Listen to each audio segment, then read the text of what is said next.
Do you know the tap water in your home may be hazardous? Not to your health, but to your appliances and your wallet. Your home's hard water creates pipe-clogging lime scale, and that can shorten the life of your water heater, ruin your dishwasher, and break down your washing machine. Lime scale deposits block the heating element, and that could be costing you an extra $1,200 a year in energy and wear. But you can remove lime scale without chemicals, magnets, or salts. It's easy with HydroCare, the patented device used worldwide. See for yourself at bestsoftwater.com. You simply clip HydroCare to your main water pipe. HydroCare removes and prevents lime scale buildup in your entire plumbing system. If your home has hard water, extend the life of your appliances with HydroCare. Try it risk-free. Just go to bestsoftwater.com. That's bestsoftwater.com. Or call now, 888-883-8187. That's 888-883-8187. Blog Talk Radio. Hey, this is Brother D-Ron from TNA Wrestling. And you know something? When you're out there and you're thinking about choosing a wrestling school that really benefits you, that you want to see progress, and at the end of the day, you're going to feel happy about what you're doing, well, Team 3D Academy is just the place. Team 3D Academy offers you everything that you could possibly want in a wrestling school. It offers you old school rules with the new school tools. Team 3D Academy will offer you the best there is in teaching how to do professional wrestling the right way, the way it should be taught. Team 3D Academy also gives you the knowledge of behind the scenes and how to take care of yourself, conduct yourself in and out of the ring. Team 3D Academy at team3dacademy.com. So if you've always been a wrestling fan all your life, and you've always said, I could do that, then you owe it to yourself to come on down and have Bubba and ourselves train you. Train you in the way that professional wrestling should be taught the right way. Again, Team 3D Academy offers you a variety of things. Team 3D Academy will give you the knowledge that you need to make it in either TNA or WWE. Be sure to contact us. Be sure to make it happen for you. Testify. Okay, welcome to another edition of False Count Radio here. Today we are joined, we actually have a special co-host, but first let me introduce our first co-host. He is ECW original, the Pitbull, Gary Wolf. Gary, how are you doing today? Good. How's it going, everybody out there? Welcome to False Count Radio, and it should be an interesting interview today. Yeah, and J.C. Evans is, of course, as we know, he's wrestling today, so he won't be joining us. But we do have a good friend of ours from the Wrestling Soup, Anthony Missionary Thomas, joining us today. How are you doing today, Missionary? I'm doing well, gentlemen. Thank you very much for having me on. Well, thank you for a lot of people don't realize that you do a lot for our show off the air. So we just definitely want to thank you for that. Today we are going to have a tribute to General Skandor Akbar, who has recently passed away. We try not to make this much as a mourning, as a celebration. We're going to learn a lot of things with these interviews that we did. There'll be a few things that maybe people didn't know about Skandor Akbar because he was a pretty private person. Gary, did you ever have the opportunity to meet Skandor Akbar? I don't think I ever did, unless I met him on the independent scene, and I really don't remember. I just know I heard he was a really good wrestler. Okay. Anthony, did you have any thoughts about Skandor Akbar? I mean, I know growing up you grew up in Chicago, so you were more of, in the territory days, more of AWA, so might not have gotten to see him all that often. Right. Yeah, I've never actually, obviously I've never met Skandor Akbar around here, but, he did a lot for, like Bill Watts' UWF territories, which is, one of the synonymous territories with our synonymous federations with wrestling, world-class championship, global wrestling. I mean, he was a very well-known man, within the business, and was definitely one of the respected pioneers of this generation's wrestling. Yeah, but just like you, I grew up in Chicago, and I obviously I wasn't in tune with so far as the territory goes, but in later days when World Class would be on ESPN and later Global Wrestling Federation, which he was a huge part of. I was able to kind of learn a little bit about him. As I was saying, we're going to learn some things that we didn't know about him.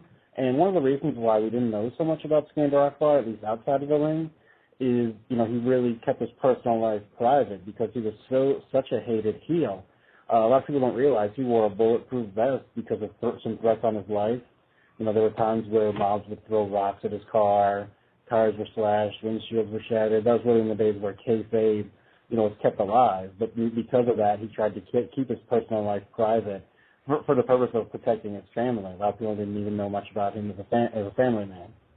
And to state, to also help state that point, back in the day, back in the 70s or whatever, where he was managing in World Class Championship Wrestling, that was with the famous Von Erich family and his stable, Devastation Incorporated. It was a different time where storylines and wrestlers were heralded a lot higher than they are today. It was a different time, and they were very much, Texas was very proud of the Von Erichs and, of course, World Class.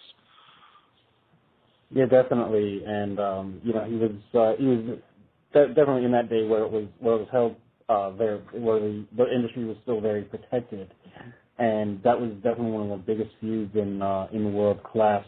Gary, obviously, you were still kind of growing up and working to get into the business at the time where he was really big. Did you ever, were you watching him as a youngster? Was there any early memories that you have of Skandor Akbar?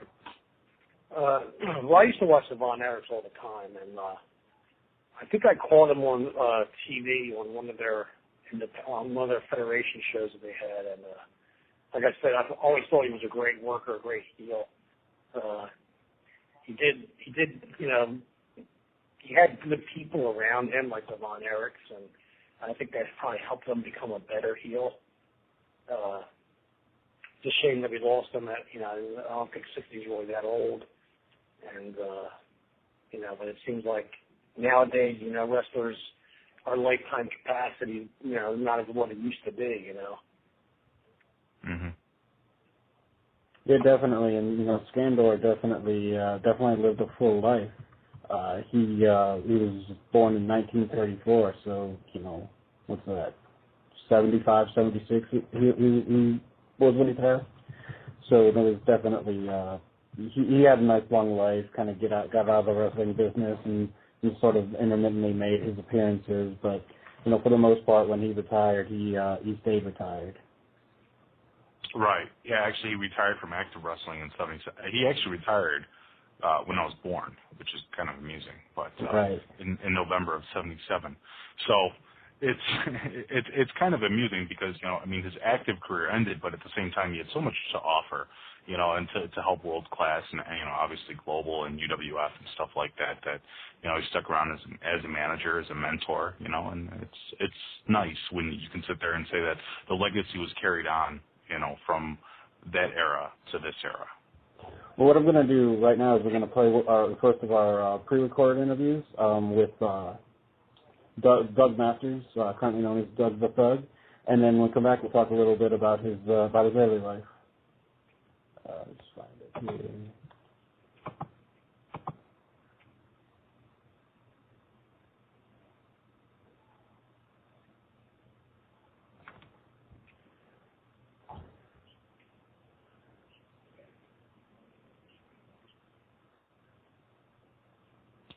There's no sound coming through.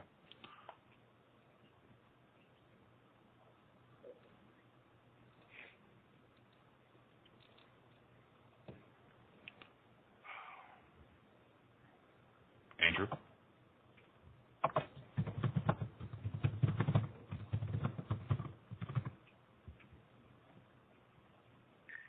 Sorry for the technical.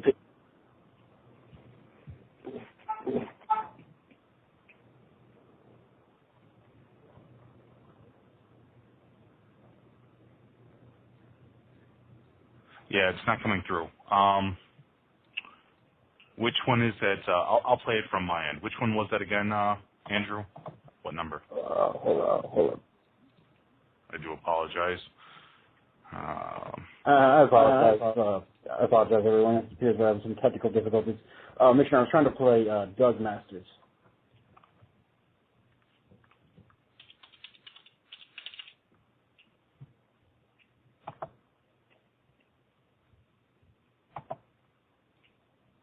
right, we are here on the Skandor Akbar Tribute Radio Show, and on the line with me, I have Doug the Thug, formerly Pretty Boy Doug Masters.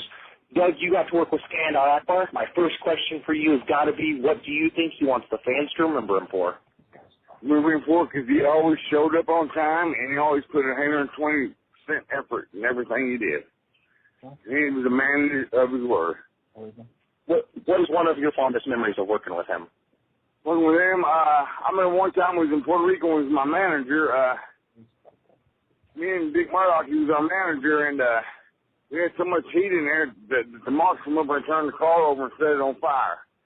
And I said, kid, we're over. So, I mean, really, no, man, that is been on forever. I mean, he was a good worker, man. He was a great manager. He did one good promo. Now, if you were to write a book about his life, what would the title be? The legend manager of all time. Now, my co-host Andrew Carlock has a few questions for you. So, Andrew, go ahead. Yeah, he does. What kind of impact did Ack, as he was known, leave on the people around him? What now?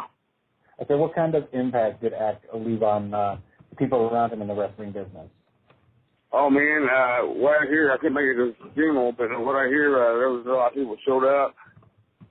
And I'm up there in Portland right now, and the grappler told me that Buck Rover called him and told him the news, and JT told me that I heard of it, and he just come home, and good memories. He was always nice to people, and he always paid you. And if you booked him and showed up on time, he'd show up there 4 hours early, you know. He always gave the young people advice. Right. Now, what do you feel was Ack's true passion in life outside of the wrestling business? Yeah, he was passionate about the wrestling business, man. That was his life. I remember him going on the road and somebody needed money. He opened his wallet and had $1,000 in it. He said, kid, that's his pocket change. He was good saving his money, but he made money, you know what I mean? Yeah, definitely. Now, can you talk about one of your favorite out-of-the-ring stories about Ack that you could share with our listeners? Sorry, what now? I said, can you share one of your favorite out-of-the-ring stories about Ack with our listeners? Out-of-the-ring stories about Ack? Well, I know one thing. He was in the gym every morning. Ack was in the gym, just like I am right now, every day, even when he got to the 60s and stuff. He always tell you, if you don't step on that long, kid, you just got to get him to go to the gym. Yeah, that's a good story about that. And he was when you come to his house, you know, it always makes you feel like family over there, you know. He'd always say, what's mine, yours, you know. Yeah, definitely. Well, that's the words on missing, man. I mean, he was showing down there in Mid-South, down there around Oklahoma, Texas. And that's where he got most of his heat at. But he'd come up here a few times and work. Mainly it was down there. That was his territory. He ran it. When that General Skandor Akbar come to town, he knew a bit wrestling was going on. Definitely. Now, what do you feel was the legacy of Skandor Akbar? What? So what do you feel is the legacy of Skandor Akbar? The legacy of Skandor Akbar? Oh, one thing, I know he trained a lot of people. Mentored a lot of people. I mean, he could be your manager, and if you dream and stuff, he still put you over like $1 million, and I mean, he tell you the spots to do and all that. I know one thing, I've been in the car with him and stuff before. I wouldn't, but somebody be smoking Willie and stuff, he wouldn't book it anymore. He wouldn't say nothing about it, but he was against all that. Well, Doug, I'd like to thank you for joining us, and, thank you for sharing your memories with our listeners. Yeah, thank you. Hey, also, he'd be in the gym. The Jungle Gym up here in Portland, man. Wrestlers get to work out all the time. They're good fans of wrestlers, and they're behind everybody that passes away. Definitely. Thank you very much for joining us. Okay, that was Pretty Boy Doug Masters, formerly known as Doug the Thug. Again, I'd like to thank him for doing that interview. I mean, what I would like to do is just talk a little bit about Skandor Akbar's wrestling career, which until I started really when I got older and I would really start getting into, more of a backstory and the history of wrestling, I never knew he was a wrestler. I grew up with him as a manager. Missionary, you and I are pretty close in age, so I'm pretty sure you were kind of in the same boat. He teamed with Danny Hodge early in his career. A lot of people didn't even realize that he worked for the WWF for a really brief time at the end of his career, being managed by Freddie Blassie. Mm-hmm. And of course, he was retired in 1977. Of course, his managerial career, which he was more famous for, was longer lasting than his wrestling career, which lasted about 14 years. Right. His time with Danny Hodge, they were tag team champions. They were U.S. tag team title champions in '67, and I mean that's a pretty good accomplishment and a nice solid point in your career as well. He actually had a lot of titles over the year. They were tag team partners for 5 years. So Danny Hodge was his tag team partner for 5 years. They took that championship. It's a good highlight on his career, and that was before he actually retired. And actually, I kind of had a question for Gary, and maybe Gary can help me with this. But what makes a good transition from a wrestler to a manager? Well, number one, you got to worry about whoever you're managing. You have to get that person over. Whatever it takes as far as bumping is concerned. I mean, what's good about being a wrestler going in and then becoming a manager is you already know how to bump. You know most of their storylines. You know most of the work. So I like managers that are able to bump and take hits and blows and stuff like that than guys that don't. And I think it's mostly guys who are used to being wrestlers who become managers are the ones that really, I think, stand up, in my eyes anyway, as better managers. Absolutely, I can definitely see that. Yeah, I was just curious because there's so many various kinds of managers, especially nowadays. It's like most of them are valets, and they just pretty much just walk to the ring, look pretty, and walk away.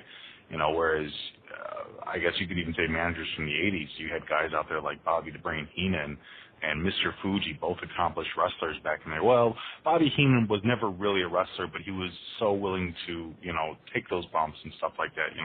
Obviously, he worked with Andre the Giant for so many years, and Skandor Akbar also had the same kind of career too, running Devastation Incorporated.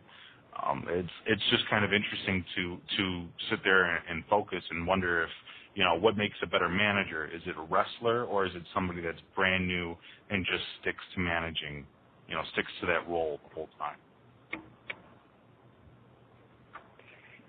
Right, and these days you don't see a lot of managers who were wrestlers. Even back, in the frame you're talking about, Missionary, with Bobby Heenan and guys like that, there was always also the guys like Jimmy Hart, who, was a musician in a previous life. Right.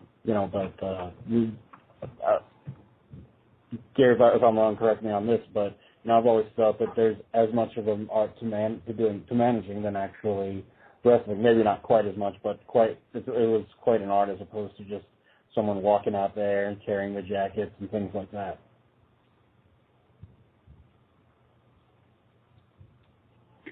Yeah, I agree with you 100%. It has to do with, like I said before, if you were a worker before, then you become a manager, it just opens up that gap where you can do so many more things than what a normal valet would do. For instance, Francine, I'll give you an example. She was just a valet. And then before you know it, she became such a part of our business as far as the Pitbulls are concerned, because when she turned on us and went with Shane Douglas, it was like, what could we do to her to get her back? And at the time, Paul Heyman was like, a girl has to go through a table, hasn't been done yet, so you guys do it. So, she was upset about it. She was scared, but we told her not to worry. And after it was done, I mean, she even admitted it. She was like, man, I look great, because, like I said, everybody wanted her to get hit and get nailed somehow and get even with her for what she did to us somehow. So when you're able to do that to a manager or put, like if a manager does take a bump for you, I mean, it just makes that angle and that match so much more interesting. Yeah, definitely, and I actually did see that recently. Now, what I want to do now is just kind of hit a couple quick bullet points about Skandor Akbar's wrestling career and early life, for that matter. He grew up in Wichita Falls, Texas, or was born in Wichita Falls, Texas.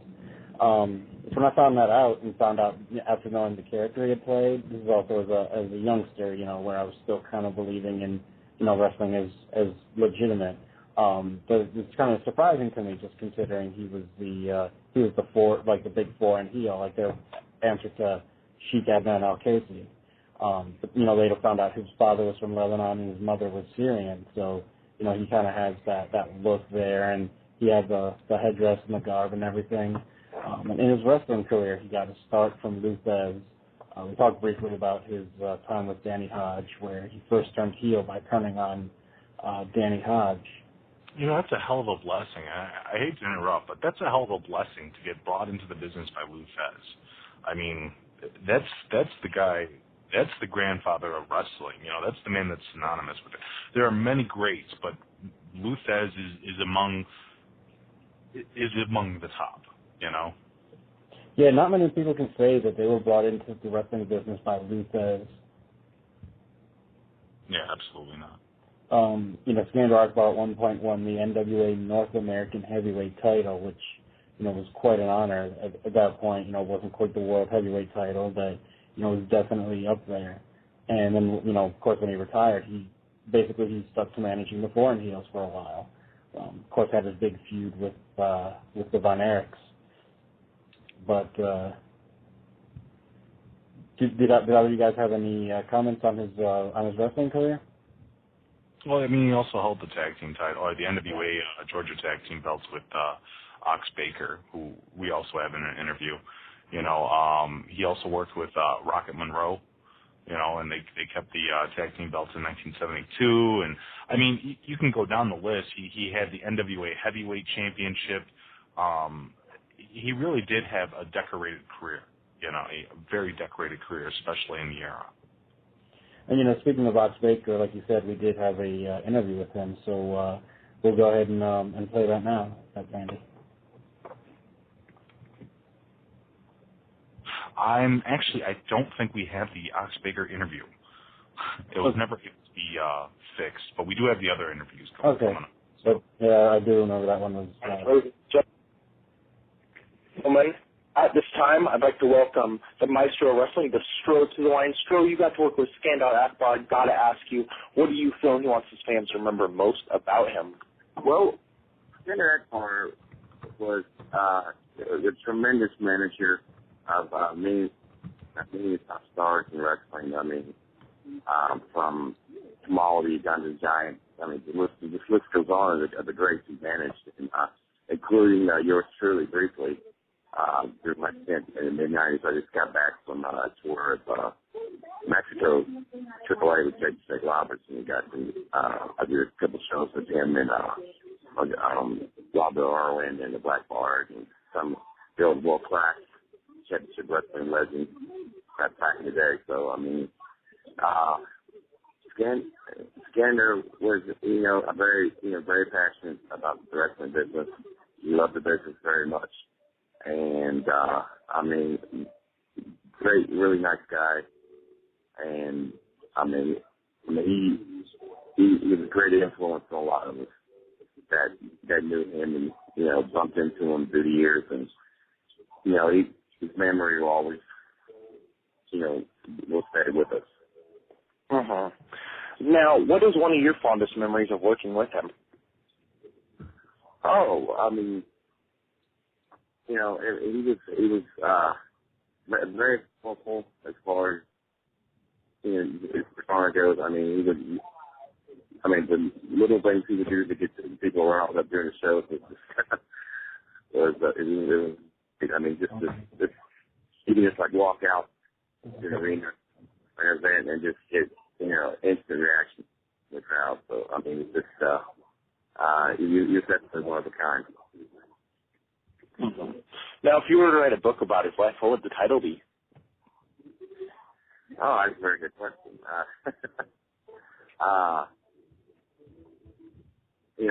Whatever title I would come up with, you would definitely be one of the all-time great managers in our industry. I mean, hands down, definitely one of the best. Now, my co-host Andrew Carlick has a few questions, so Andrew, go ahead. Yeah, hey, Sterl. What kind of an impact do you think Skandor Akbar left on the people that were around him in the wrestling business? With Skandor, really, he was passionate, like I said before, and really cared about what went down in the industry and the people he worked with. I mean, he was a very, very stand-up guy, and I mean, he had vision as well, and a lot of us respected and appreciated him for that. Now, in some circles, he was known as Ak. What do you feel was Ak's true passion in life? True passion? Outside of the wrestling business, I should say. Outside of the wrestling business?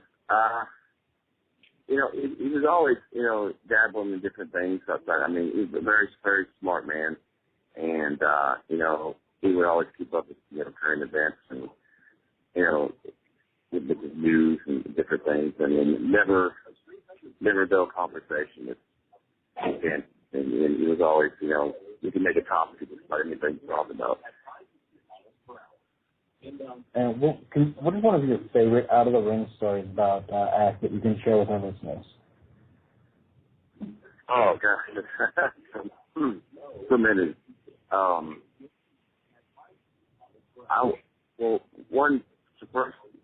Firstly, I was a part of actually was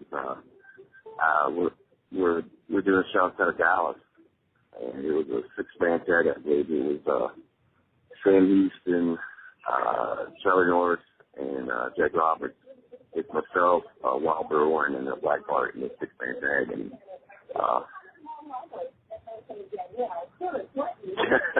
I was in the ring with Jake, and Skandor was holding my foot for I think it was a dominant stretcher, a chin lock one on Jake, and Skandor was holding my leg for leverage, and while Jake was jabbing on to me, and the referee was telling me to break before the count of 5, and I couldn't break because, Skandor had me on one side, and Jake had grabbed onto me on the other, and I was pretty much stuck. Now, just one last question, and what do you feel that is Skandor Akbar's legacy in the wrestling business? Legacy? Well, I mean, Skandor, like I said, he was a big influence in a lot of us for the years, and I just, he was just capable of so much more. I mean, he had a great mind for the industry, and it's just, as great as his legacy was, he was capable of even that much more, providing much more for the business. So, I mean, like I said, he was definitely remembered as one of the all-time greats. Mm-hmm. Well, I'd like to thank you for joining us. Is there anything else you'd like to add or anything you'd like to say that you didn't get to say to him before he passed? Well, if he's listening right there in heaven right now, I just want to say, thank you for everything. Thank you for the memories. Thank you for everything you contributed to pro wrestling. And my condolences and thoughts and prayers to his family and friends of Skandor Akbar and people that knew him. I mean, we'll never forget him. Thank you very much. Thank you so much, sir. All right, we're back here on the Skandor Akbar Tribute Show, and you just heard from the maestro of professional wrestling, Stro, sharing his memories of Skandor Akbar. Guys, after 1977, we've talked about where he retired from in-ring competition. He went to managing, and the majority of his time was spent between Bill Watts' Mid-South and World Class Championship Wrestling, managing running a stable called Devastation Inc., which was kind of like the Heenan family before the Heenan family, so far as the Southwest and even the Mid-South area goes. Would you guys agree with that?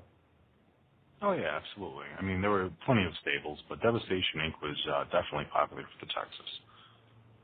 Yeah, they had their big feud with the Von Erichs, and for years, they got involved in the Von Erich Freebird rivalry, and Gary, it kind of reminded me of some of the guys you've worked with in ECW, like the Tommy Dreamer and Raven rivalry, where that always kind of spun off to different rivalries. Seems to me like that growing up with that Von Erich Freebird rivalry always spun off to include different kind of guys. Yeah, that sounds more or less. I mean, that was all Paul Lee's ideas. I mean, Paul Heyman was like the mastermind with that. I mean, I remember we would have one match, and we would do 4 or 5 different angles in that one match. Either if it had to do with Fonzie, or it had to do with 911, or it had to do with Big Dick Dundee, or one of the girls that were our managers. I mean, it was just always. I liked how he orchestrated that, and I noticed when I watched the Von Erichs back in the day, they would do similar to the same kind of stuff, more or less. The Devastation group was all, I was always a fan of that, and I was a fan of the Four Horsemen. I ended up finding myself in the Stubb stable with Robert Fuller back in the day. I remember he used to tell me a lot of stories about him. Yeah, and speaking of the Four Horsemen there, he did, afterwards, Skandor did, wrestle a little bit on occasion, so far as, those rare matches where you'd always see a manager get involved. He actually wrestled a match in 1980, a 6-man match where he teamed with the Spoiler and James J. Dillon, who later became a manager of the Four Horsemen. But they wrestled Dory Funk, Andre the Giant, and Brian Blair. And needless to say, they lost that match. I mean, if you just look at some of the people that he's managed over the years, I mean, he's managed King Kong Bundy, Matt Bourne, Cactus Jack, Zodiac, Scott Braddock, Tim Brooks, Jimmy Jack Funk, John Tatum, Jack Victory, Super Destroyer, Greg Kabuki, Kanitsky, Killer Khan, One Man Gang, it goes on and on. Abdullah the Butcher, Buddy Rogers, Leroy Brown, Kareem Sadat. It just keeps going on and on with this literal plethora of many well-known wrestlers, underneath his tutelage. I mean, look at just a couple of the names that I was looking in front of me of everyone he managed, and I mean, look, there's literally a who's who. Abdullah, I'm just going to name a few here, most of the bigger names. Abdullah, Big Bubba Rogers, Cactus Jack, Dick Murdoch, Dr. Dusty Williams, Dustin Rhodes. There's Steve Austin. He managed Steve Austin at one time. Not many people can say that. The Punisher, who would later become The Undertaker. Ted DiBiase, and again, that's just a few of the names he managed, but I mean, those were like some of the guys that grew to be some of the top names in the wrestling business early in their career were managed by Skandor Akbar or were part of Devastation Incorporated.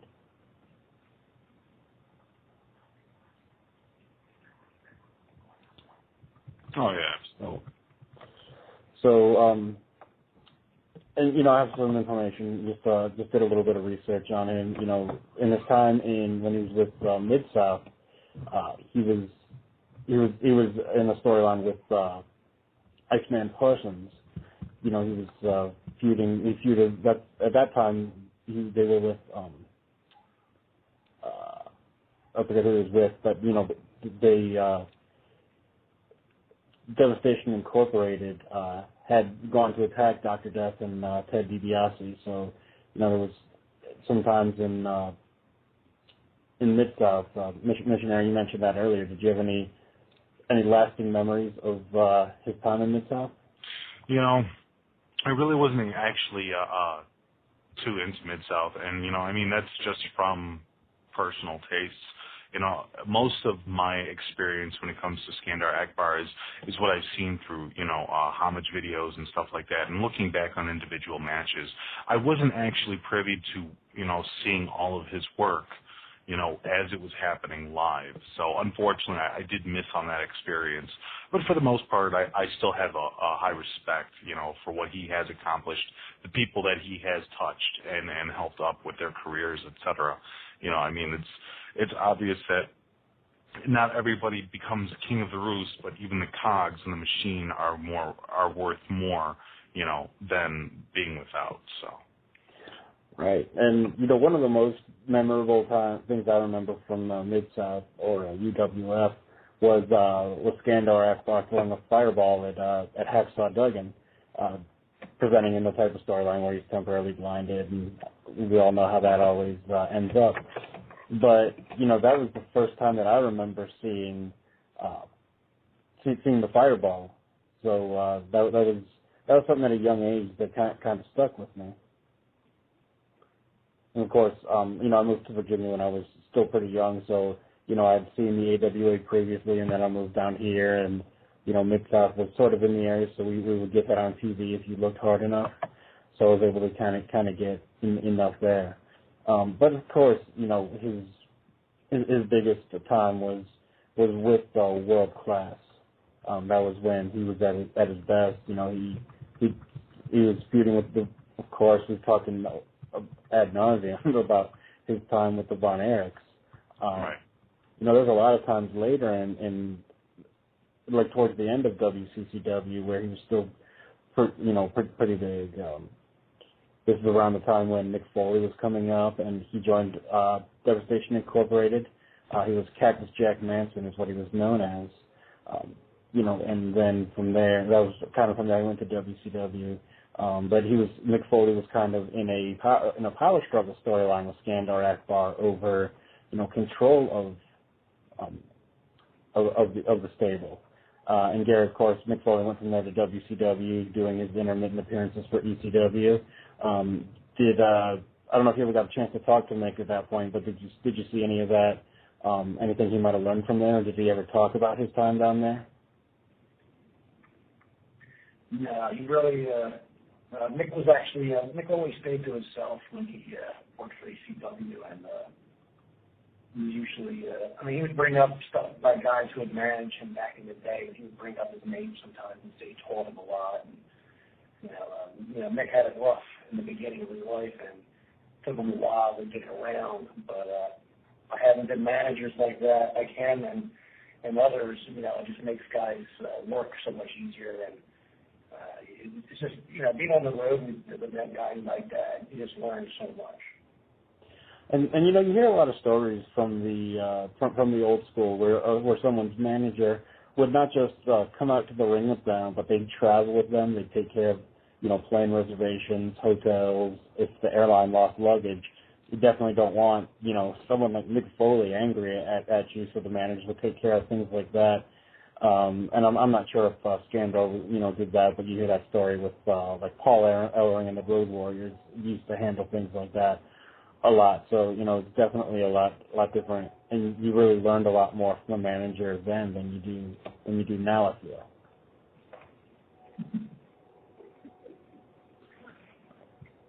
And there was some famous incidents that did occur in World Class. One of them was Skandor Akbar hitting Eric Embry with a baseball bat, which at the time was pretty much unthought of. Cactus Jack and Gary Young had a match against Akbar, and that they were hiding under the Sportatorium ring for 3 hours to get out of there. That because I guess back then they, now you can kind of dim the lights and they can come out, but couldn't really do that a lot. But there was also Brickhouse Brown, who a lot of people know as a WWE enhancement talent. He was managed by Skandor Akbar, who's part of Devastation Incorporated. They did a lot of. The other thing is, you definitely saw a lot of influence of the Four Horsemen, both with them influencing the Four Horsemen and back and forth, because you saw a lot of the 4-on-1 gang ups, the things that the the incident I just talked about and the Four Horsemen gang up on dusty roads, it was very similar to that.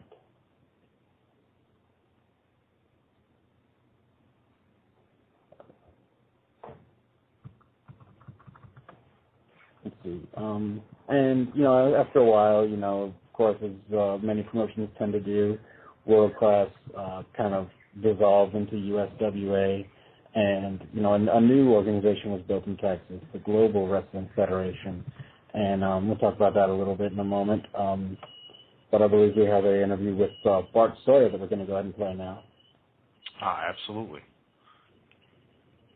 Give me 1 second here to find this, and here we go. All right, ladies and gentlemen, we are here on the Skandor Akbar Tribute Radio Show, and on the line with us we have smart Bart Sawyer. Bart, I know you got to work with Ak a lot. You know, what are you going to miss most about him, man? Well, he was a great gentleman. I actually grew up watching him wrestle. You would not believe the heat that man generated. But then after I started wrestling, I was more of what you'd call, I guess, the proper term is enhancement talent. He treated me like I was gold. He was still asking about me years later. I guess I sucked that bad. But he did something that I don't think I'll ever forget. I'll always remember in my mind's eye. They were doing a spot show someplace, and I met up with them.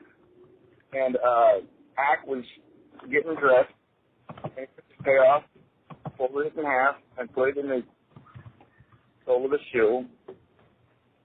First time I've ever seen anybody do that, except I have placed my money into my boots before. Not saying that you can't trust everybody, but you know, government, you can't trust everybody, especially the ones that are nicest. You have to watch them. Because nice, that would be Akbar.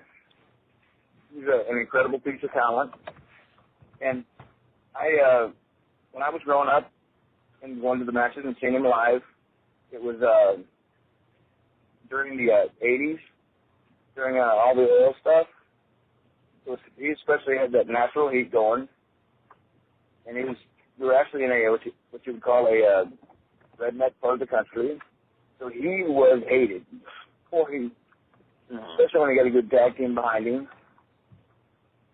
When I watched him, he had a tag team of Bruiser Bob Sweetan and Mike George. Sweetan coming from Louisiana and Mike George coming from St. Joe, Missouri.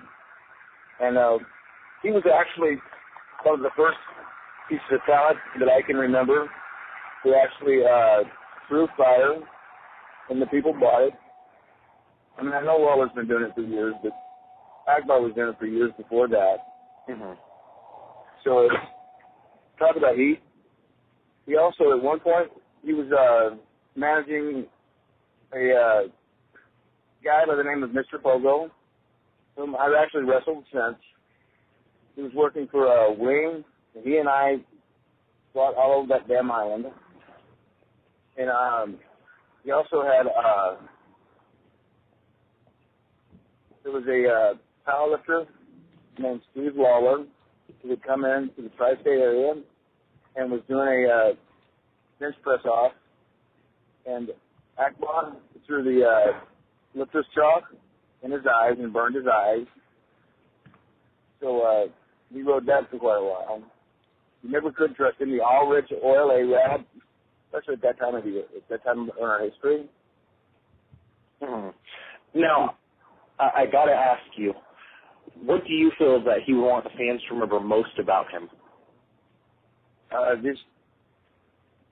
He got heat just by walking in the room, just by being him. He didn't have to work real hard at it. Just his presence brought heat to him. And he rode it like a freight train. But the one thing that I'll never forget is, regardless of how much heat he was always like somebody's grandfather. He had that kind touch about him and respect. We lost a good one when we lost him. he had a heart and actually looked after the boys. And he didn't let his ego override his intent. So it's always nice to have him around because he would take somebody under his shoulder, under his wing, and pull them aside and smarten them up a little bit and help them come along like he actually gave a damn, because I think he really did. I think he really looked out for the young talent, not because he wanted to check out the young talent, just because he had a heart that way. We took care of them and smartened them up, helped them protect themselves. And I got to ask you guys a question. Since you're in the know, and the only know I'm into is don't step in the dog do.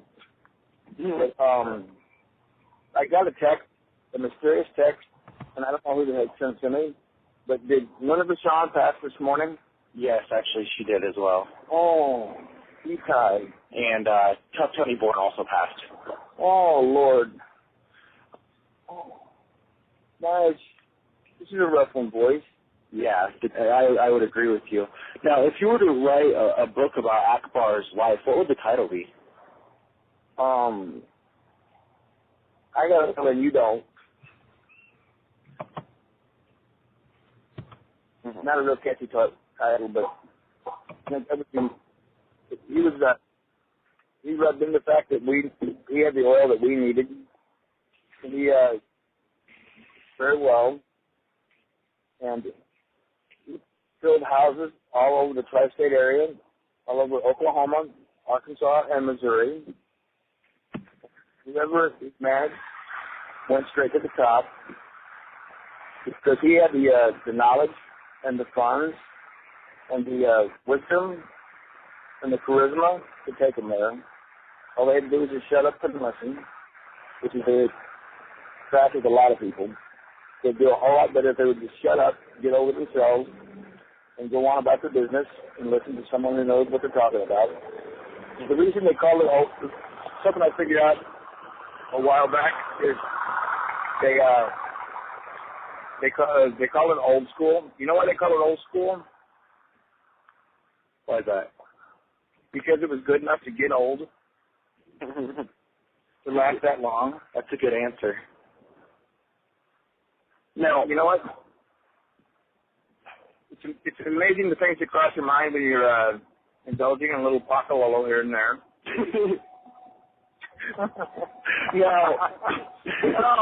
Now, my co-host Andrew Carlick has a few questions for you, so go ahead, Andrew. Hey, Boyd. What kind of an impact do you think Ak would left on the people around him in the business? Just his touch and his gentleness and his friendship, because he was a very friendly gentleman. And when he took someone under his wing, he took them under his wing, and he was also a friend to them. It wasn't just a business proposition or a performance. It was the real deal.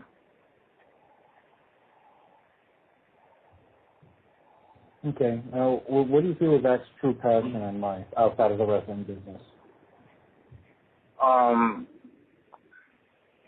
I would have to say that to settle down and live a good life, which I'm sure he did. He was still managing when he went down, and he was still commanding a decent wage. He wasn't commanding, but he deserved it.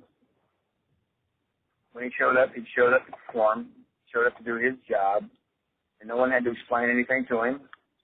He didn't have an ego about him. He knew who he was. He knew where he was on the food chain. He knew his shit stunk. Sorry, boys.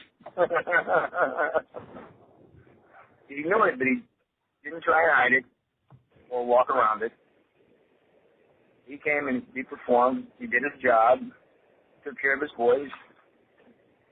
Because when he was managing someone, he literally took them aside because he'd be on the road with them. Because when you're managing someone or someone's managing you, they literally almost take up residence with you.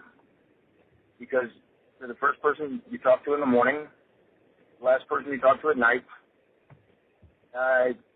But you become to depend on each other, and always have someone who has your back.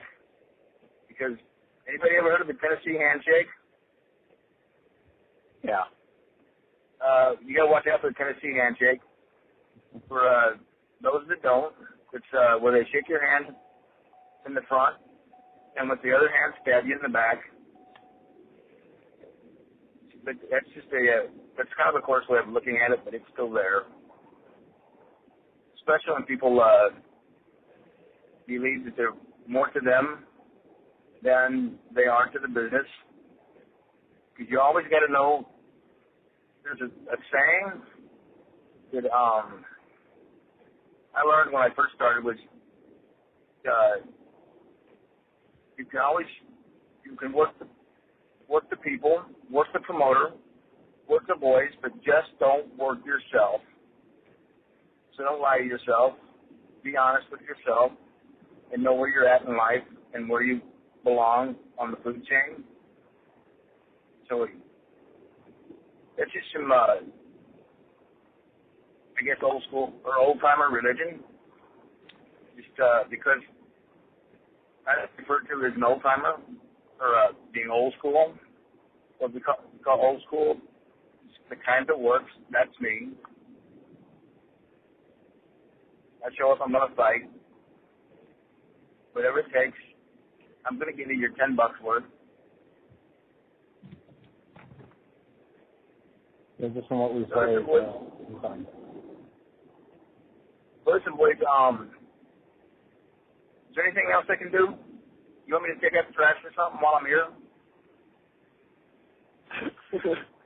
Andrew, you got any more questions? No, I think that's everything. Thanks so much for your time, Bart. Well, no, thank you. It's a pleasure to be back. I've had some time off. It was nice to be back in the saddle. And I can't think of any place good than here. So we'll all have a good time. And we'll be back here. Are we weekly? Are we daily? Semi-weekly? We are weekly. Then we'll be back at this same time, same back channel. Don't miss it, folks. Be a part of it. If you don't get involved in it, you can't talk about it. So you know what you're talking about when you're talking. So, I got to go. All right. Thank you very much. Okay, that was Bart Sawyer here on the Skandor Akbar Tribute Show, and sharing some of his personal memories of Skandor Akbar. Now, after World Class, a new organization opened up in the Texas area called Global Wrestling Federation, and just like World Class, they operated their shows out of the Sportatorium, even though at the time it was called the Global Dome. Now, one of the good things about Global is there were a lot of names there that were available, that were around, and Skandor Akbar was a huge part of that. He was doing a lot of, mentoring and coaching for a lot of these young guys. Just a few of the names that were there is Scott Anthony, better known as Raven, Marcus Buff Bagwell from WCW, Cactus Jack, Barry Horowitz was there early in his career, John Hawk, who later became known as JBL, Jerry Lynn, Sean Waltman. A lot of those guys were getting started in Global, and they had a resource like Skandor Akbar to kind of learn from and go off of. There was one of the stables there was called the Cartel, although Skandor really had nothing to do with it. But also, while during the Global days, they ran a show of there was a tribute show for Kerry Von Erich. The post of Kerry Von Erich committing suicide. Now that show actually had the very last match between the Freebirds and the Von Erichs. Chris Evans was the honorary Von Erich for this match. He wore Kerry Von Erich's ring jacket, and he teamed with Kevin Von Erich and Fritz Von Erich was in their corner against Michael Hayes and Buddy Roberts. Skandor Akbar was in their corner. The match ended with Kevin Von Erich. He applied the claw on Buddy Roberts for the win. But at the same time, outside of the ring, Fritz Von Erich was putting the claw on Skandor Akbar, which is just kind of a neat little thing to happen there to, kind of let everything go full circle, where we were talking about earlier, where, the Freebirds kind of led off to the Devastation Incorporated and all those guys, and it just kind of went full circle where he was in the corner of the Freebirds there. At one point there in Global, Skandor Akbar actually managed Kevin Von Erich as the babyface. That of course didn't last long. Do you remember ever watching any of that as when you were younger, Missionary? Because I remember the Global shows where they were on ESPN. Yeah, no, I did actually watch them. It used to come on right before Windy City Pro Wrestling, and they would have it on CAN TV. They would actually have a lot of. It wouldn't come on ESPN. It would come on CAN TV over here. And they would actually have a lot of, just great matches. And it wasn't so much the whole shows. What they would do is they would actually just compile a bunch of matches and put them together. So it's kind of like you got a best of every week, way before WWE 24/7 even existed, And you'd sit there and watch everything from like the Texas Hangman and early days of One Man Gang and Woman and Benoit and, just so many different matches that they had in there. It was actually a lot of fun, That's pretty much how it was presented to us. And, I remember 3-4 years later, ESPN didn't have a lot of shows to film on there, but they had a few. So, you're looking 3-4 years later, they were still showing them. So here you were, guys like Steve Austin, you were watching him in 1995, but you were watching him from 1991. You were watching him right before he went into WCW. And here you are watching him, right as he was going into ECW, getting ready to go into WWF. And, you see all these guys that, had gone on and gone forth since that time.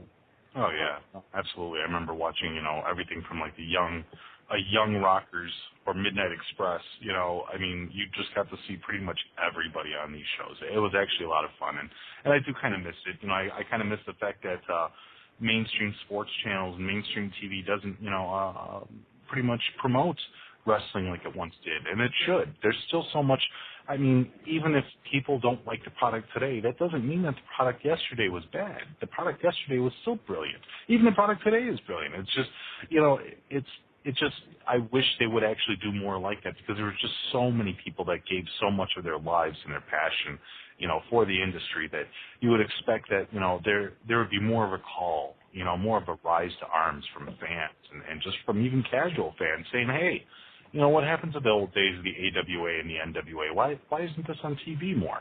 They can sit there and repeat I Love Lucy till, we're blue in our face. And then, but when it comes to, good stuff like wrestling, from our grandfathers and our dads' years and stuff like that, we don't get to see that too much anymore, Yeah, we're like ESPN at this point, they're still late night. They're still replaying their old AWA shows, and they're replaying their old UWF shows.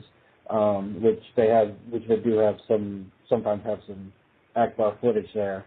But I would really love to be seeing the old Global shows, simply because, at the time, especially when I was about 12, 13, and, everything, of course, that was also the time where wrestling magazines were still big. I'd go to the store after school and get a wrestling magazine, come home and read it, and Global would be on. It doesn't matter that I saw that same episode 3 weeks earlier.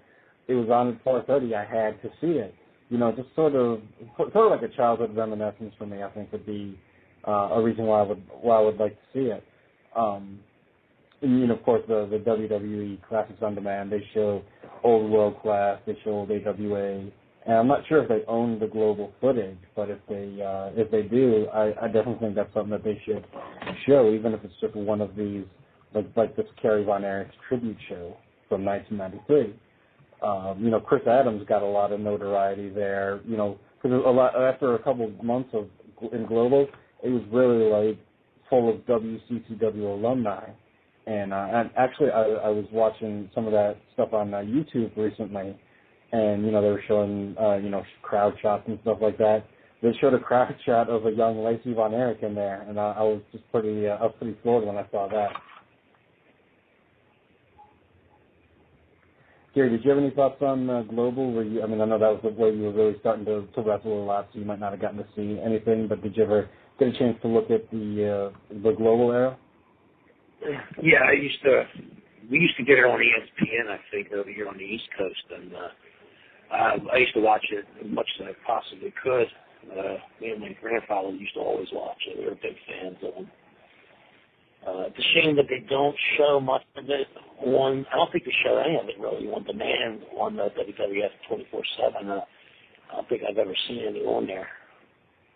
No, they just have, they'll occasionally show some world class, but never any of the global. It's interesting to watch the global, and you see some of these guys that were just starting out there, and then now you look at them, and they once were there, and now they were looking for Vince McMahon, and it would just be an honor just to watch them, because watching all the guys work is one thing I'd love to do, because I always learn something from everybody, and I still learn to this day, and I'm already got 25 years in the business. Right, and yeah, it was interesting, like I was saying earlier, that was Steve Austin's basically his rookie year, he was in Global. So you see him on there, you're seeing him as when he was like basically green as gourd, and then about a year later was when he went to WCW, and everyone knows the story of him from there on. But Gary, you just said that you learned something from everybody you saw. What did you say? Would you say that you've learned by watching Skandor Akbar? Number one thing was when it comes to being a heel, I think he was one of the best ever. And when it came along to as far as getting people involved in the match and really getting them heated, he was. I think I remember seeing shows where people would actually jump over the guardrails and just try to get to him. Right, he had that cigar, which nobody did at that time. There was always an ordinance in certain buildings, so anyone smoking a cigar was automatically monster heel almost. Another guy another group that grew up in Global was Harlem Heat began there, so I'm sure Booker T and Stevie Ray, specifically Booker T, learned a lot from him there. There's one more pre-recorded interview, and actually, there was a lot of guys that not only did Skandor Akbar taught once they were in the wrestling business, some of them really kind of came up with him and just kind of leaned on him from the beginning. And we're going to hear from one of them right now, and that's Alex the Pug Porteo. All right, ladies and gentlemen, we are here on the Skandor Akbar Tribute Radio Show, and on the line with us right now, we have Alex the Pug Porteo. Alex, how are you doing? Good. How you guys doing? Man, could be doing better. Of course, we are here celebrating the life that was General Skandor Akbar, and you had the chance to work with him, so we've got some questions for you. So if you don't mind, let's go ahead and get started. Hey, no doubt, man. Let's rock and roll. Being that you got to work with Skandor Akbar, what do you think that he wants the fans to remember most about him? Well, I think if Skandor Akbar had anything to say at the last moment of his death, he would want you to know that his character was totally not him. He was born and raised in Texas, Berlin, Texas, and he was a real genuine gentleman outside the ring. When he put on his headdress and stepped out that locker room door, he was totally in character. And there's a very, very few, but there are some out of character interviews that he's done, and there might be some on YouTube. But I think Akbar would just want people to know that he was truly a gentleman.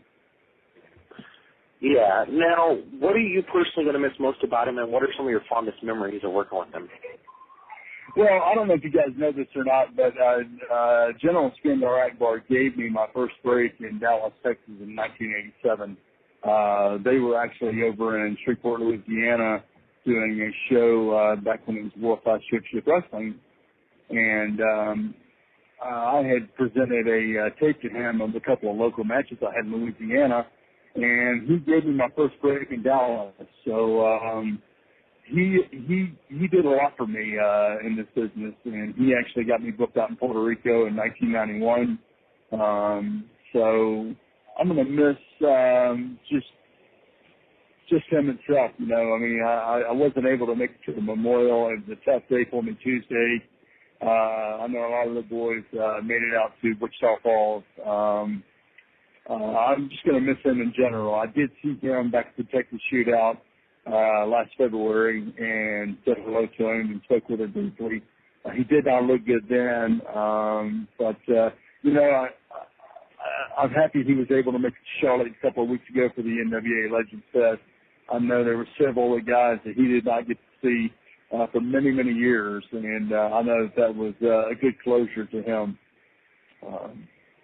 But maybe I'm rambling on a little bit there, but I'm just going to miss him in general as a whole. He's just good people all the way around.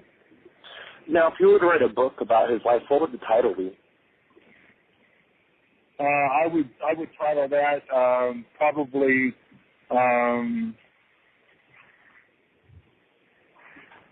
General Skandor Akbar.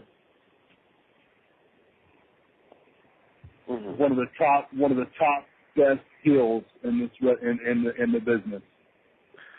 I would agree with you. I actually saw a video that wasn't done too far long ago that he did in Texas for a company called IHW, where they did a WCCW tribute show, and for his age, he was still cutting the great promos. Right. Yeah, he was. And one thing about Akbar is if you look at his career, he was never a babyface, and he kept that character intact. And he wasn't going to let anybody put that in a direction that was going to hurt it. He was always been a heel, and that's what made him very famous. A lot of guys go back and forth. J.J. Dillon, Jim Cornette, Paul Ellering, a lot of those guys did babyface roles too throughout their career. And General Skandor Akbar was a heel from day one, and he was a heel all the way up until last Tuesday. So I'm sure he's a babyface in heaven right now, though, enjoying the being inside of Jesus Christ right now. Mm-hmm. Up in the big ring in the sky for sure. Now, my co-host Andrew Carlick has a few questions, so Andrew, go ahead. Yeah, hey Alex. What do you think that Skandor Akbar, or Ak as he was known in some circles, would want his fans to know the most about him? Well, I'm going to reiterate what I said a while ago. I just think that he rarely had the opportunity to show people the real him. He was always in character. That was real important for him. He's very, very old school, and that was the problem with this. That is the problem with this business now. Is everybody is smartened up now because they do not see the same person they see in the ring when they see him at the airport or see him at the mall or see him at the hotel or grab him on a rental car. You have got to stay in character in this business if you want it to be believable. And I think overall, if anybody wanted to if Akbar wanted anybody to know anything about him, is that he was a genuine father, uncle, brother, and just a good people all the way around. That's what he was, and I think it's what he would like people to know. Okay. Now, what kind of an impact did Akbar leave on the people that around him, the other boys and people like that? Well, Akbar, he showed you he showed you what kayfabe meant in business. He showed you how to live a character. He showed you how to live on the road. He showed you with patience and kindness and gentleness and self-control. He had all those characters. And he showed you how to live on the road. He showed you how to save your money. He showed you who to communicate with and who not to, who to associate with, who not to, when to kayfabe, when not to kayfabe. You're talking about somebody who's the NWA three-time legend and started in this business in 1964, over 40 years almost, So Akbar brought a lot to the table for this business, and he was well respected throughout, and he saved 90% of his money, so he didn't need to stay in this business to gain wealth or to for any type of money issues because he put his money away, and that was why he was able to stay in Dallas, Texas for the last 40 years because he saved every dime he made, you know. It certainly sounds like he was the epitome of old school, you can say. Well, what's one of your favorite out-of-the-ring stories about Akbar that you can share with our listeners?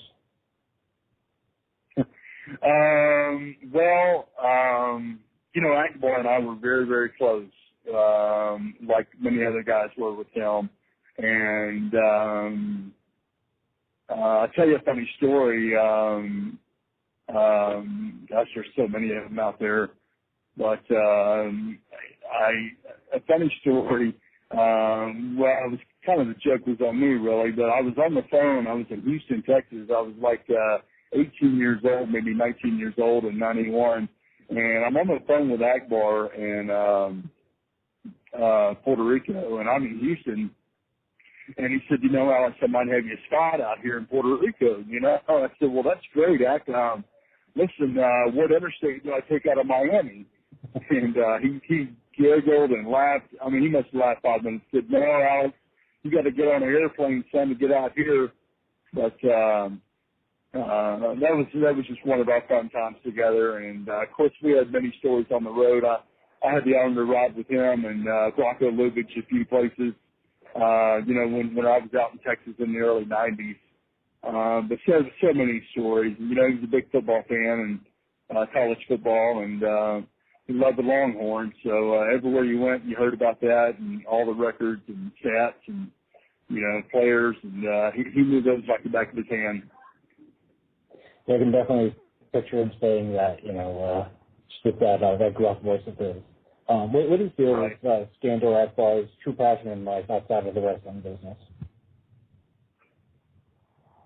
You know, that's really hard to say because I don't think anybody really knew him in that direction to really put a pinpoint on that.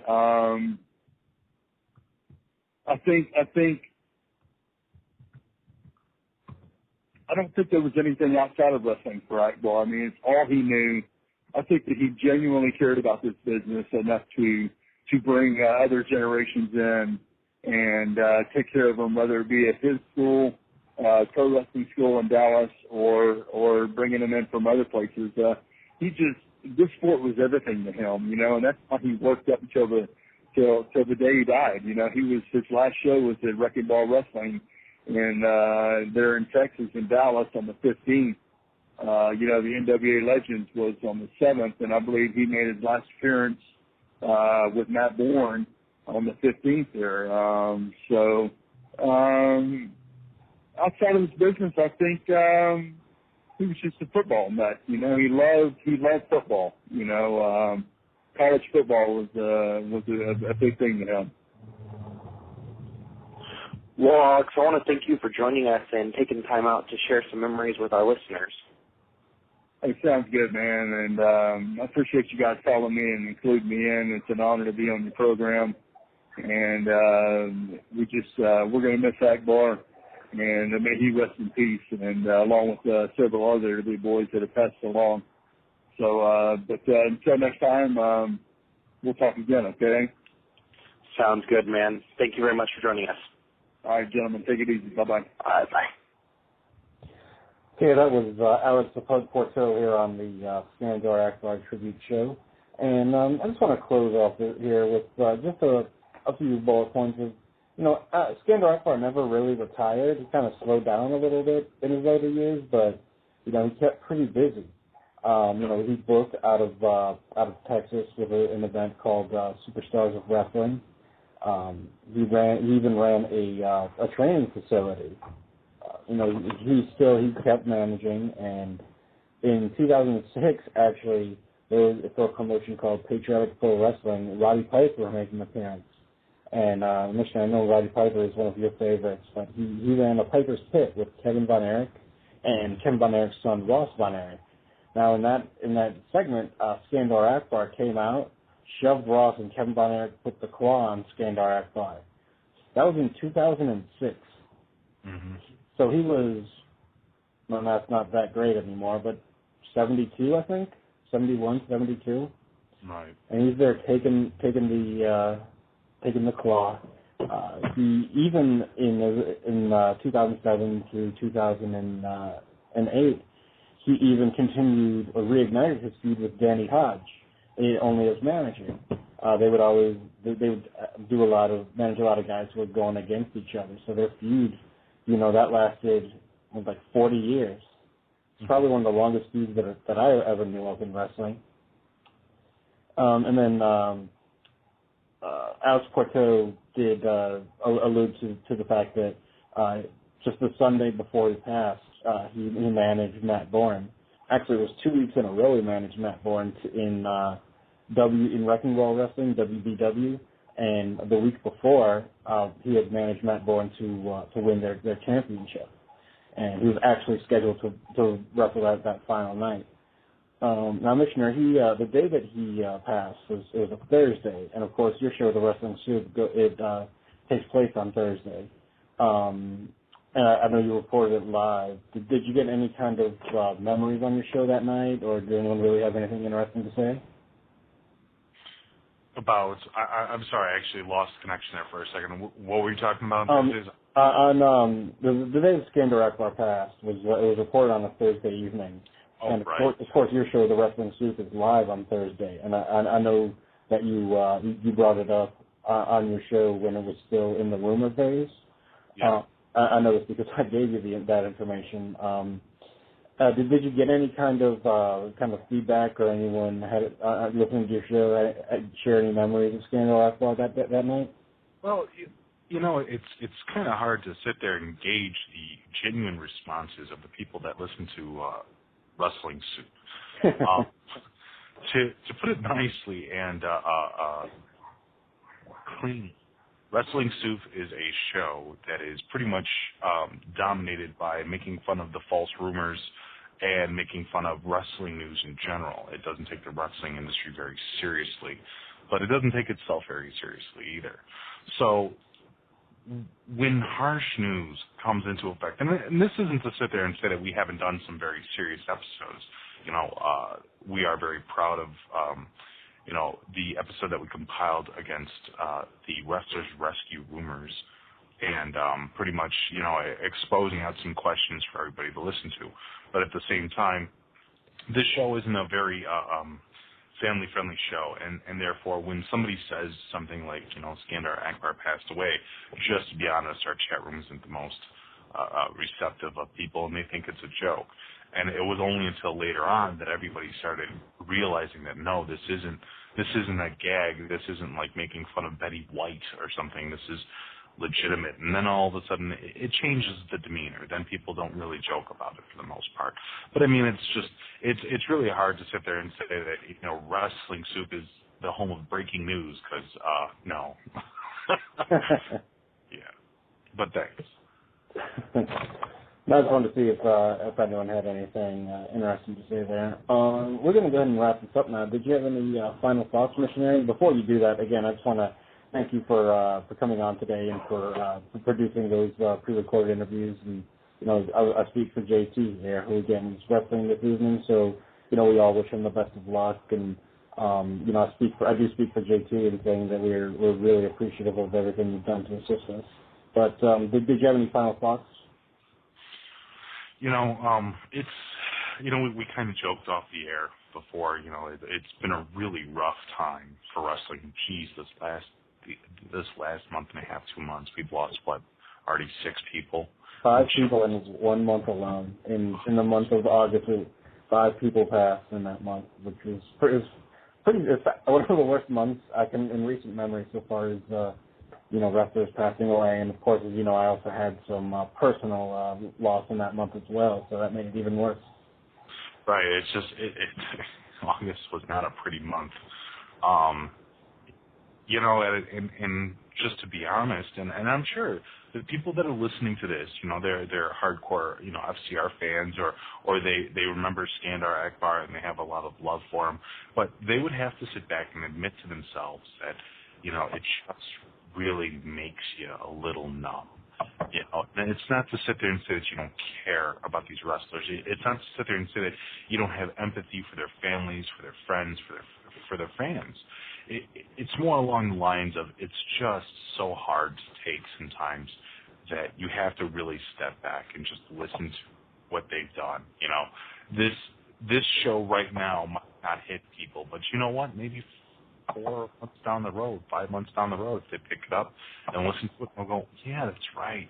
I really did have a lot of love for her. You remember that match at Skandor Akbar? You know, that's the kind of reaction that a lot of people are going to have. Like right now with Luna Vachon, J.C. Pitley, you know, just a lot of these people that have meant so much to different people for various reasons. You know, this is going to be what comes out. And this is going to be the moment where they sit there and they go back and they look at previous episodes and tribute shows and stuff like that, and they download it and go, yeah, I really do miss them, you know, because right now everything is so fresh. You can't keep, you know, punching the heart, you know, and not expect to go numb, you know, so. Yeah, you know, that one day where Luna Vachon passed, 3 wrestlers passed that one day. So it was just, so actually I think it's been 6 for that month, but regardless, 5 or 6, it's a little bit too many. And yeah, you heard Bart Sawyer allude to the passing of Luna Vachon. Of course, we'll be doing another tribute show here in the next few weeks for Luna Vachon, which to me is just kind of sad that we're doing so many tribute shows these days. We've done 4 this year. One of them was 11 years after the fact in Owen Hart, but we've done ones for Trent Acid, Lance Cade, and now Skandor Akbar, and soon to be Luna Vachon. So it's I joked with JT off the air that, you know, it seems like pretty soon we'll be doing nothing but tribute shows.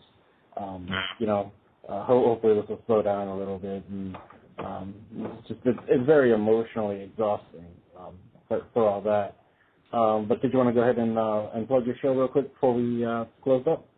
Well, you know, if anybody's actually interested in listening to Wrestling Soup, you can easily go to wrestlingsoup.podomatic.com, or you can go to wrestlingsoup.com, and you'll be glad to either wrestling-news.com or our new Wrestling Soup website. You can easily get in contact with us. We have our iTunes links up there. Any questions or emails, you know, you can send those to wrestlingsoup@wrestlingsoup.com. But the show airs on Thursday nights at 11:15 p.m. Eastern. We have a regular slew of fans and guests on there, and we broadcast through a few different mediums at the same time now, so we're actually reaching over 100 people per week, you know, live in the chat room before any downloads, which is very nice, to say the least. At the same time, you know, if Wrestling Soup, for the most part, unless otherwise stated in the show, like we've had many interviews, you know, already in our short time on here. You know, we're technically, we're bouncing in between number 8 and number 10, you know, for wrestling podcasts on Podomatic, and we're number 21 or 20 within iTunes itself. Well, considering that most of the other shows, and technically show-wise, that would make us number 4, but the only reason I'm saying that is Wrestling Soup is completely different. It's not a very serious show. We do have some serious episodes. Like I said, we took the Wrestlers Rescue tribute very seriously in order to help Michael Porter and expose, you know, where the money magically disappeared when it came to the death of Dr. Steve Williams, you know, and for the family of Captain Bono, that these were never collected or given to the families, but. You know, we've had a lot of interviews, everybody from Goofy Iron Sheik to, you know, people I respect, Bob and Pam Allen, the children, the descendants of Gordon Soley, the greatest announcer, one of the greatest announcers in the history of wrestling, you know, one of the most recognizable voices from Florida. But, yeah, it really, I mean, we even had Gary Wolf on there, who was obviously a co-host of, you know, False Count Radio. We had him on there doing a couple of interviews as well. You know, Big Vito, just a bunch. You know, and usually we treat our we treat our interviews with respect. But for the most part, we we really just joke around, and I mean we've got characters on there and stuff like that too. So, but thank you very much for having me on. I wish once again, I'm used to doing these tribute shows with JT and yourself, and I like doing them, but I have to admit they get a little solemn after a while. Yeah, definitely. Again, we thank you a lot for everything you've done. And, for those fans, the well-known fact is Missionary here got me my start in wrestling radio. So, debt of gratitude there. In fact, I was on that Iron Sheik interview with him that he was talking about. But, definitely listen to his show, 11:15. We are also on Podomatic at falsenetradio.podomatic.com. You can link to his show from there or our show from his because we follow each other there. Mm-hmm. And, last thoughts is just we just want to say rest in peace to one of the best heel managers he's ever been. So far as in the East is Bobby Heenan, in the West is Skandor Akbar pretty much. Would you agree with that, Missionary? Absolutely. Okay, so we're going to go ahead and just close up with the 10-bell salute, and this Wednesday we'll have Shockwave the Robot on, which not many people know, but it'll be very interesting because he'll speak in a shoot style, but he'll be doing it in his character voice. He'll be doing it as a robot, so definitely check that out. And until then, thank you for listening.